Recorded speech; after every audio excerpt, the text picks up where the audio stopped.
ما دام الله يتباوع لك والثق بتدبير الله لا تحزن أبدا، كن مطمئن البال، لا تحزن. أي مصيبة تصير عندك بالدنيا لا تحزن، لا تضوج، لا تدوخ. أكو مدبر يغير لك الأحوال من حال إلى حال بلحظة.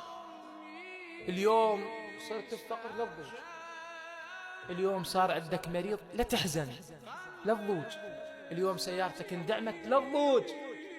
ما دام الله يتباوع لك والثق بتدبير الله لا تحزن أبدا، كن مطمئن البال، اطمئن.